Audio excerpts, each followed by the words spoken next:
So I'm Derek from Malden. If you can't figure that out, I'm from Malden, Mass. I like to make stuff. I have a basement shop. I've been making things my whole life. I work with all different types of media, wood, metal.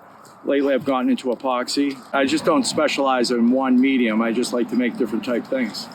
I like to share some tips and tricks that I've learned along the way. I like to show what I'm working on, have a few laughs. I've been using TotalBoat products for about 3 to 4 years now, and I love them. Great quality and always comes out perfect if you follow the directions. I use it for pours and for filling in colors on my signs instead of paints and pigments. I use it to laminate materials together and glue ups. Made a lot of friends through TotalBoat, and it's been a great experience. The biggest joy I get from making something is when somebody sees it and says, "I can't believe you made that." You know, I think things are easier to make than people believe. You just have to try and just put yourself out there.